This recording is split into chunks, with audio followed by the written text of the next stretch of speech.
informations sur la Télépacifique. Très heureuse de vous retrouver. Voici les titres qu'on aura développés. Le coordonnateur du Conseil présidentiel de transition, Edgar Leblanc-Fils, accompagné du ministre de l'Éducation nationale, a procédé ce mardi au lancement officiel de l'année académique 2024-2025 dans la ville d'Ekaï. À l'occasion de la réouverture des classes à mardi, le Premier ministre Galkoni a visité le lycée des jeunes filles. Il a annoncé que 2 millions d'élèves bénéficieront des manuels scolaires. La conseillère présidente Régine Abraham a assisté mardi à l'investiture de la première présidente du Mexique, Claudia Sheinbaum, selon l'ambassade du Mexique. Le Conseil des ministres a adopté le budget de l'année fiscale 2024-2025 s'élevant à 323,44 milliards de gourdes. Ce budget connaît une augmentation de 25,7% par rapport à l'exercice précédent. A tout de suite pour le développement du journal. Si vous nous rejoignez, bienvenue dans le développement du journal. L'actualité d'aujourd'hui est dominée principalement par les activités visant à lancer l'année académique 2024-2025. Le président du Conseil présidentiel de transition, Edgar Leblanc-Fils, accompagné du conseiller président Fresnel Joseph et du ministre de l'Éducation nationale Antoine Augustin, a officiellement lancé cette année académique sous le thème « Restaurer l'autorité de l'école dans la ville d'Ekaï ». Le président du CPT, dans son allocution, a salué les efforts et progrès réalisés par les cadres du système éducatif en vue de la rentrée des classes. Il a déclaré que la nouvelle Haïti exige un investissement accru dans l'éducation des enfants et des jeunes, en rappelant que ces derniers représentent l'avenir du pays. Suivons ces déclarations au micro de notre correspondant dans la ville d'Ekaï, Franzou Laguerre. Mesdames, Messieurs, il m'est cher l'honneur de procéder depuis la métropole du Sud au lancement de l'année scolaire 2024-2025, placé sous le thème très suggestif « Restaurer l'autorité de l'école ». Il s'agit bien de réhabiliter l'école dans ses fonctions essentielles en tant que garant du bien social. Ainsi, l'école contribuera-t-elle à la reconstruction de la nouvelle Haïti dont nous rêvons tous, car la restauration de l'autorité de l'école précède celle de l'État. Les responsables du ministère de l'Éducation nationale entendent relever un nouveau défi de taille, organiser la rentrée des classes et la gestion d'une nouvelle année scolaire. J'en profite non seulement pour saluer les progrès accomplis durant les 3 mois écoulés, mais également le courage, la détermination des autorités du ministère, travailler à la transformation de l'école en tant qu'agent de changement. En effet, quel service plus grand que l'on rende à sa patrie que de se livrer à l'éducation de sa jeunesse. Si nous voulons notre pays, un jour c'est notre Timoun, actuellement nous investir aujourd'hui. Plus loin, le président du Conseil présidentiel de transition, Edgar Leblanc-Fils, a profité de cette occasion pour inaugurer le Centre professionnel technique d'Ekaï, financé par le Brésil. Il a exprimé sa gratitude envers la coopération brésilienne, soulignant que cet acte témoigne de la volonté du gouvernement de reconstruire le Grand Sud ravagé par les catastrophes naturelles. Suivons ces déclarations. L'inauguration du Centre de formation technique et professionnelle portant le nom du grand pédagogue brésilien Paulo Freire, et d'autre part, celle de l'École nationale Lemonnière située à Chantal. Cet acte d'inauguration de ces 2 centres témoigne de la volonté du gouvernement de reconstruire le Grand Sud, mais fois ravagé par les catastrophes naturelles dans le cadre du partenariat efficace Sud-Sud et de ce que l'on vient d'appeler le co-développement, puisque l'argent de notre courageuse diaspora sert à la construction d'infrastructures diverses, notamment d'infrastructures scolaires, un peu partout à travers le pays. La construction et l'équipement de ce centre de formation technique et professionnelle, plan de l'homme, permettra à nos jeunes techniciens d'apprendre de nouveaux métiers et d'acquérir de nouvelles compétences. Il est le résultat, et je veux souligner à notre fort le partenariat efficace avec le Brésil. Ce chef-d'œuvre technologique que nous contemplons actuellement s'est réalisé à travers l'Agence brésilienne de coopération et le Service national d'apprentissage industriel. Et je veux saluer ici publiquement l'ambassadeur du Brésil en Haïti, en lui demandant de bien pouvoir transmettre les remerciements et ce peuple haïtien au président Lula da Silva et au peuple brésilien. Lors de cette cérémonie, le ministre de l'Éducation nationale et de la formation professionnelle, Antoine Augustin, a réaffirmé son engagement à restaurer l'autorité de l'école. Il a rappelé aux acteurs politiques que l'école doit être au-dessus de tout. Suivons ces déclarations. Permettez-moi, chers amis, de remercier de façon toute spéciale les directeurs départementaux d'éducation et les cadres des directions départementales, surtout dans les zones où la situation sécuritaire est encore problématique. Au cours des cette nouvelle année scolaire de 2025, le ministère de l'Éducation nationale et de la formation professionnelle de retire son engagement instauré de l'autorité des écoles.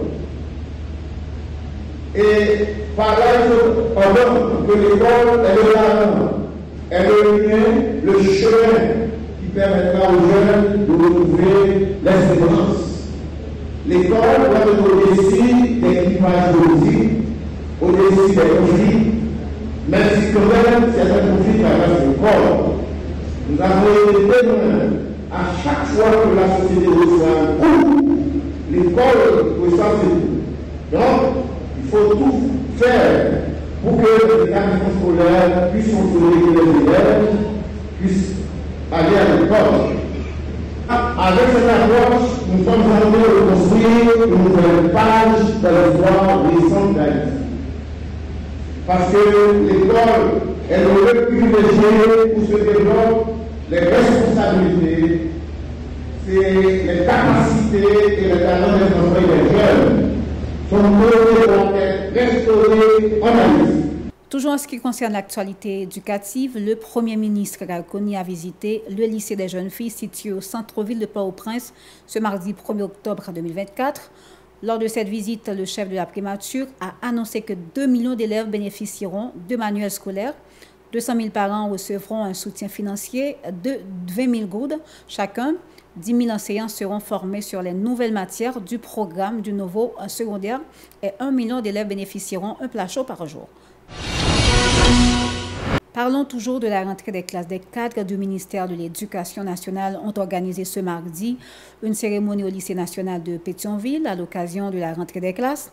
L'événement s'est déroulé en présence du directeur de l'établissement, Jean-Marc Achol. Jean-Wilnor Pierre, coordonnateur général de la direction de l'éducation, a félicité les élèves ainsi que les parents pour leurs efforts afin de respecter ce premier jour de classe.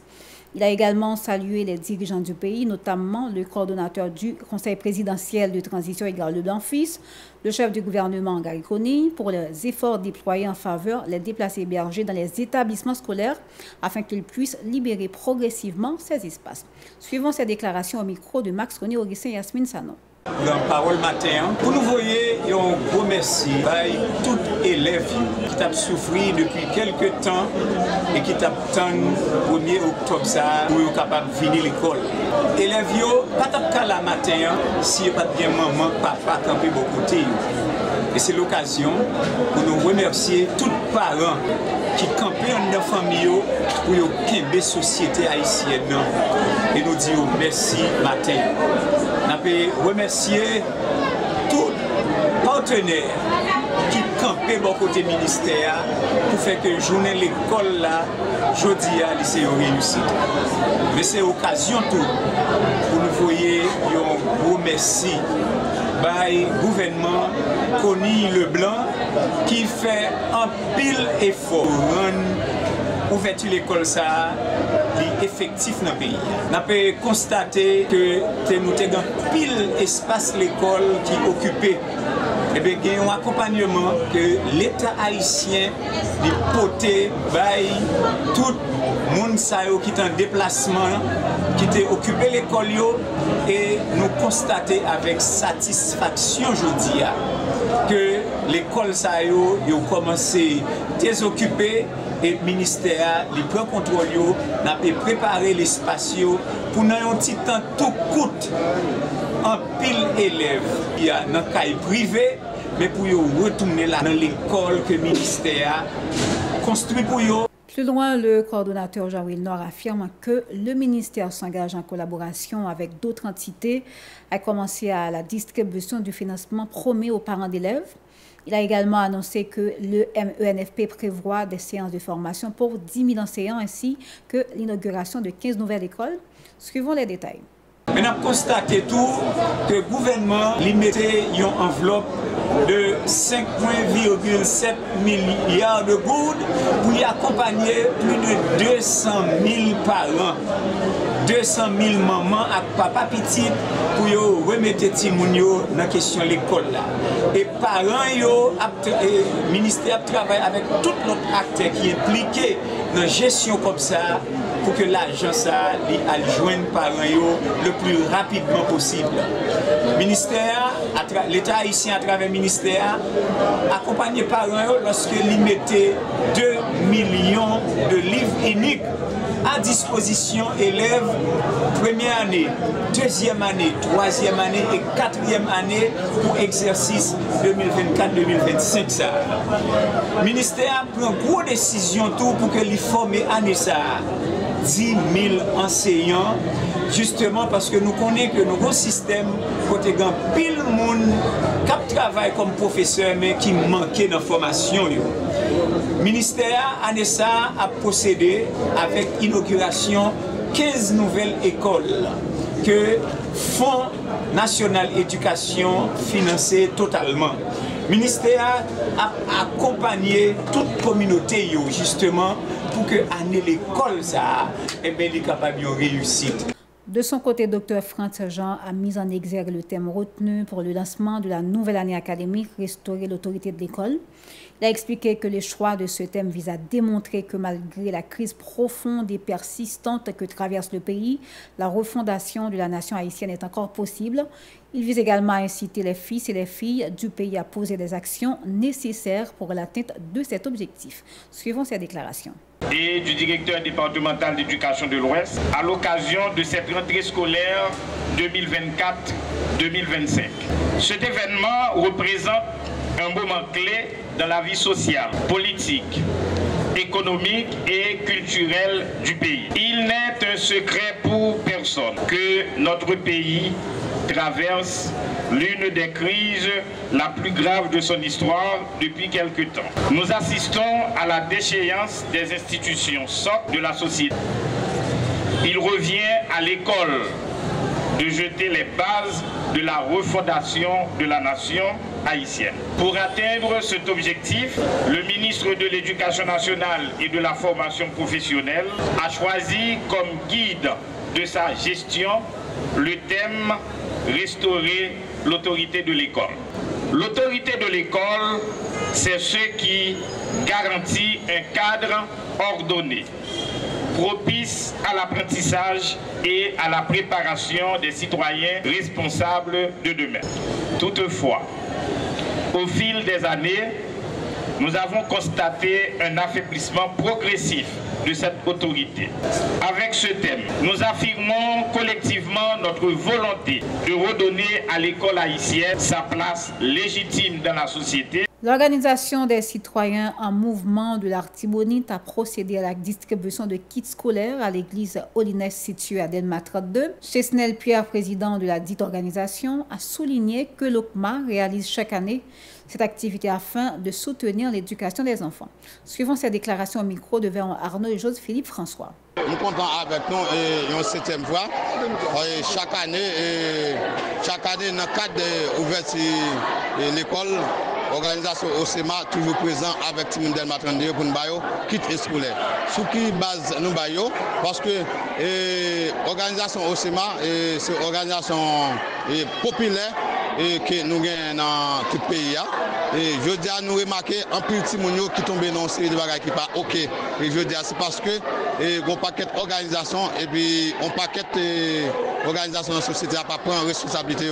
Nous-mêmes, organisation OSEMA, depuis 7 ans, nous là pour nous accompagner chaque entre l'école pour nous comment nous sommes capables d'aider et puis aider les parents, éviter de décider pour ne pas tomber dans ça pas ça et dans ça on a vu une dire. Pour l'année, nous couvrons 876 personnes. Nous avons valise, nous avons cahier, nous avons plume, nous avons crayon. Attends-moi, c'est tout le monde à l'école, pour nous éviter ça là comme insécurité. Je invité toute organisation sociale qui dans le pays, pour faire même bataille là, puis pour l'État garder les organisations qui dans le secteur populaire, qui connaissent la réalité à terre, pour accompagner les organisations, pour nous permettre, pour nous couvrir, plus de monde capable d'aller à l'école. Le coordonnateur du Conseil présidentiel de transition, Edgar Leblanc-Fils, et le Premier ministre Ray-Koni ont présidé lundi un Conseil des ministres au cours duquel plusieurs grandes décisions ont été prises. Un budget s'élevant à 323,44 milliards de gourdes pour l'année fiscale 2024-2025 qui débute le 1er octobre a été adopté. Ce budget connaît une augmentation de 25,7% par rapport à l'exercice précédent. 42,58 milliards de gourdes sont alloués au MENFP, selon le chef du gouvernement. Le budget du ministère de l'Éducation nationale a augmenté de 24% afin de recruter et former des professeurs, de distribuer davantage de manuels scolaires et de renforcer la cantine scolaire. Il a également annoncé que le gouvernement accordera un 14e mois de salaire à tous les fonctionnaires de l'administration publique. Autre dossier, la conseillère présidente Régine Abraham a assisté ce mardi à la cérémonie d'investiture de Claudia Sheinbaum, première présidente du Mexique, selon une note émanant de l'ambassade mexicaine en Haïti. Nous refermons cette édition de nouvelles. Merci à vous de l'avoir suivi. Restez branchés à la Télé Pacifique pour la suite de la programmation. Au revoir et à bientôt.